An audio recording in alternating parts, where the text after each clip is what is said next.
A whirlwind of political back and forth in South Korea is being felt in the United States with the large Korean population in the DMV. The president of South Korea declared emergency martial law, accusing his opposition of anti-state activity. Then hours later, the country's parliament voted to lift the declaration, and we've just learned the South Korean president has now lifted that martial law decree.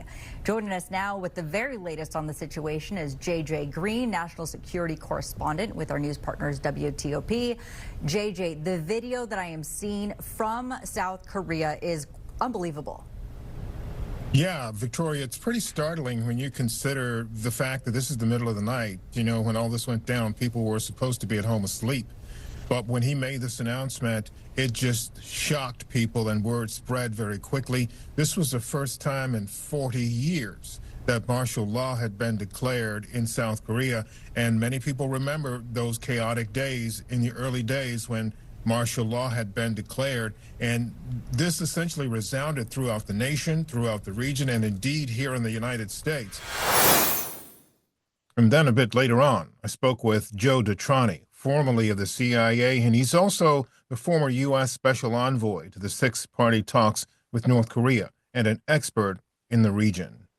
Joe, can you tell us, please, what's taking place in South Korea right now? You know, it's very tragic what's taking place in South Korea right now. President Yoon has declared martial law. I mean, this man's popularity has gone down significantly to about maybe just above 10% or even lower than 10%. There's a lot of dissatisfaction with his leadership. So today, yesterday, I might add, he declared martial law at 11 p.m. in the evening. And the reaction was immediate and immense, where the opposition party, the Democratic Party, they literally climbed the fence to get back into the National Assembly to vote to lift the, if you will, the martial law decree.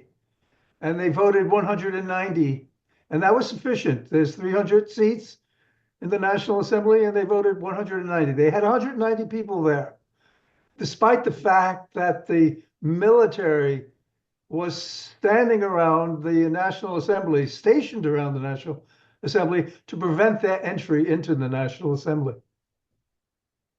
So we're just getting word now that the president has lifted the martial law decree, and this really literally was just in the last few minutes here. Right. How significant is him doing that in your mind, considering all that's been put into place and all of the disturbances, and certainly looking at North Korea, South Korea's next door neighbor, and how they view this situation? So put this into context for us. You know, I think he made the right decision. I believe he indeed made the right decision to lift the martial law decree. The National Assembly voted in favor of lifting it. His immediate reaction was to the military, forget what the National Assembly said. We're going to move forward with the, if you will, the martial law.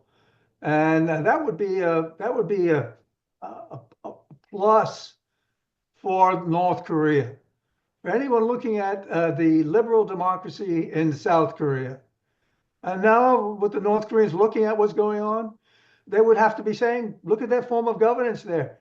He's not a popular leader. So him, if you will, Yoon, President Yoon Suk-yeol, abiding by the decision of the National Assembly to lift the martial law decree was a very smart and necessary move. However, JJ, I really think just declaring martial law, what he's put into play now. I mean, we go back to 1980 when we saw the same, if you will, the military coup, and Chun Do-won coming in, and the Gwangju uprising, where thousands of students were killed and massacred. There's a rich history in South Korea on martial law and how the people have stood up to the government that has declared this. And I think President Yoon probably got the message, from the United States and from some other allies and partners that what are you doing? This doesn't work.